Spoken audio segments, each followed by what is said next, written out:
Any questions? Yeah. So you're saying when people come into this world, there's parts of the soul that comes into this world. Do you mind if I sit? Can I sit down? You're going to fire me? There's parts of the soul that come into the world. You're the parts that need to be corrected. So when you go back to that world, Yeah. are you a separate soul or are you part of that soul? It's what happens after death. So the soul in the womb, the baby, is taught the whole Torah, which means his potential. As he's about to be born, the angel teaches him the whole Torah, gives him a cruel blow, he forgets it all. Right. Now he's born in the world as a little child, needs to regain that wisdom through his own effort. When he dies, he goes back into that world as a perfected soul that has built itself. A separate soul. Always Part remain Or You- part of that original soul. both. Both. Yes. So When he has his own family, his kids. He sees exactly. kids. All the marriage, the family is always represented as layers of soul, as part of a cosmic human existence. But that identity of your particular place in the world, and marriage and family is always retained. Absolutely, it's part of who you are in the world. Yes. So basically, when you're sent into this world, you're creating, creating a new soul, a separate soul within a soul. Yes. That you are. When your you're own sent, identity. when you're sent into this world, you're a part of a spiritual reality, part of God, put into the package of this particular body and this particularity of this life, and that's your identity. Indeed, yes, yes.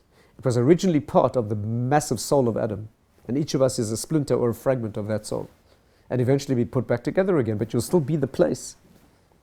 According to the Arizal, most of us come from his left shoulder. Okay, whatever that means. But that is the pattern. That's the pattern through history. Yeah. How does one know the purpose of the soul? Good question. So the answer to how you know your purpose in the world, what this particular soul has to do in the world, the answer is it's vested in the nature of the soul. If you know what your soul is, you know your talents and your abilities. You don't know, you get to know. True, indeed. That's the purpose. Before you can function in the world perfectly, you need to know what your tools are. And you should start in your teenage years. I wrote a book for teenagers. There's an exercise in that book where you draw a circle, and the teenager has to put into the circle the things that are unique and special and good about them, and have the courage to put outside the circle that they're not good at. Then end up with a picture of what's unique and different about them. Then you know who you need to marry, what job you need to do, what you need to do in the world. Unless you know, if you guys are all builders, and I'm a foreman, and we don't speak the same language, doesn't matter. I take you to the building site, I give you a bag of tools, I put you someplace on the building. Look around where I put you, see what needs to be done, see what tools I gave you. Don't have to speak to you. God put you into this world as a man, a Jewish man, at this time in history. He gave you a bunch of tools, which is your personality. Look around what needs to be built, take out your tools, express them. A very good indication of that work in the world is doing what you like. You're usually good at what you like, and you usually like what you're good at. If a person's doing a job they're not enjoying, it's dangerous. It's not healthy. You need to be doing a job that you really enjoy, and then you do it well. Marriage, by the way, needs to feel good. A love relationship needs to feel good. You don't get married to feel good. That's called prostitution.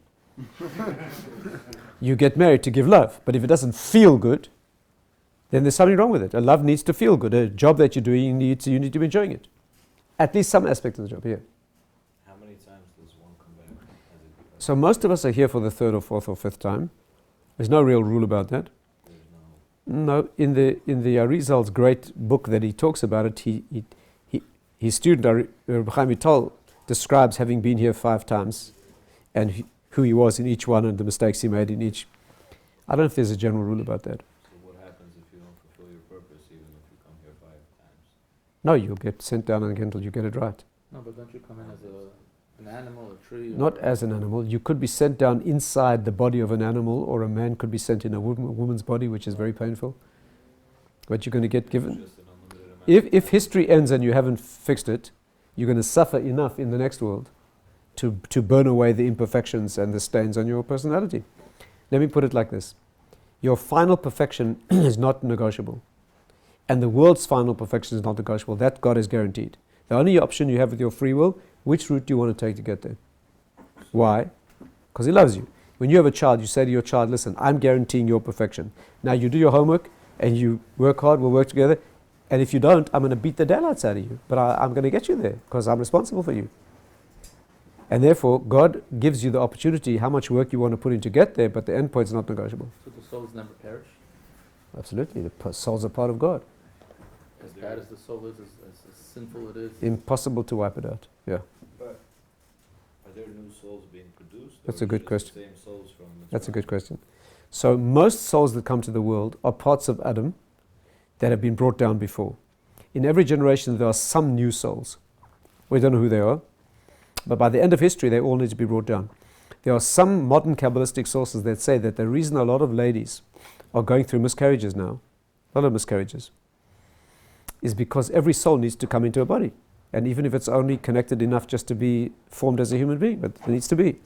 So they're all being given a chance to be brought down into the world. A child that's been born in the world, even as a miscarried baby, that's a human being, be part of the family. As long as it's recognizable as a child, it's been formed fully. That's why we bury kids like that, even we don't mark the grave, but and we don't do mourning, but nevertheless the child is buried, yeah. Can you come down as a non-Jew? No. First of all, you can't come down as anything other than you are, but you can come down locked into an animal body, or as a man locked inside a woman's body. That's a great suffering, it's not normal. After numerous reincarnations, which identity remains though? All of them in some way. And we're not exactly familiar with the... But does it?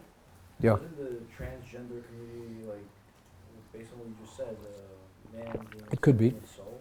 It could be. It could be one of the reasons that the person feels distressed because they feel inwardly they're in the wrong gender. It could be. So it could be true that what they're experiencing. It's possible. Yeah, then But that's a terrible situation. It's very dysfunctional and it's painful. And surgery is not going to help that. so what else? Like, what do you do with that? There's a lot of people that are like, That's your tikkun. So we try to help them emotionally and spiritually, and if necessary, psychiatrically. The modern world handles it sometimes with hormones and surgery as well, which is very... Some of them do quite well, 30 to 40%, and others become suicidal and suffer greatly. So, by the way, there's a legitimate aspect to this, which is kids who are born with indeterminate, not just feeling they're in the wrong body, they've got sexual intersex, where their body has neither gender or both. This is a well-known problem, and that we have a lot of surgical experience with, and that takes a team of pediatricians and endocrinologists and surgeons. You've got to choose a sex. You can't send a kid to school looking weird. So at some point you've got to make a decision. And sometimes the surgery is very good looking, but it's not functional. So it's a very, very tough decision, but that's not our discussion at the moment. Okay, so now what about a practical output? So let's say the male-female connection. So you want to get married. How do you choose a suitable partner, right? And if you're married already, here you can understand this to see where you went wrong. And how you can help your kids or other people. If you're a rabbi, you counsel people, right? You help make shidduchim. As a friend, you should be helping your... We have a very great suffering in this generation, a lot of young people not succeeding in getting married. There's a lot of wonderful young ladies just getting older and older, no one takes them, right? So what are the principles of choosing a partner and making that soul connection? So the first thing is that you need to make a list of criteria to see that the person is suitable for you. I would say there are two non-negotiable criteria. Non-negotiable. You're missing one of these, you're going to be in big trouble. And then there's a red line, and below that a whole bunch of negotiable criteria. Of course, when I say two non-negotiables, I'm assuming that the absolutes are in place. She's female, able to have children, right? Because the mitzvah, one of the mitzvahs of marriage is to have children. So if the girl knows she cannot have children, that's an issue. That's an issue. We have a girl came to see me some time ago. She said to me, I was born without any ovaries. So I've got a womb and I can become pregnant, but I've got no eggs. Now I want to marry a Jewish man and start a Jewish home. Who's going to marry me? So am I allowed to tell him that if he marries me, we'll take an egg from another lady, right? And he will fertilize the egg and it'll be put into my womb and I'll carry the pregnancy. If you say yes, great. If you say no, who's going to marry me? Now we don't like doing that. Not so simple to do that. Egg transfer, surrogacy, not simple.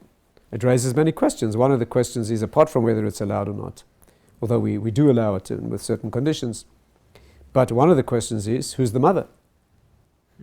There's an egg taken from Mrs. A or Miss A, right? Usually, for example, I've got a friend who, his wife is, she's fertile, but she's very ill.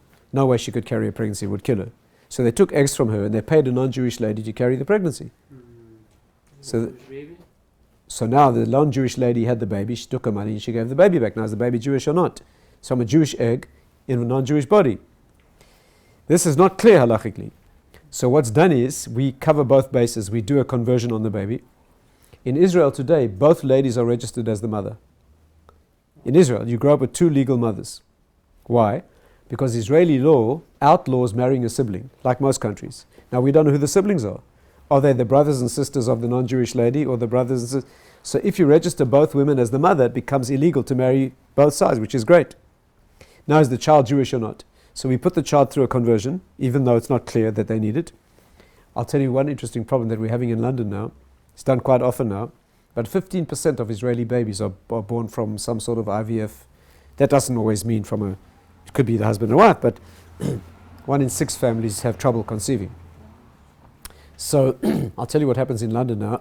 It's a Jewish lady. She pays a non-Jewish lady to have the baby. And then the baby's born and she's given back to the family. Now 8 days later there's a Brit Milah. Now the question is this a Jewish baby or not? If it's a Jewish baby, it's a normal Brit.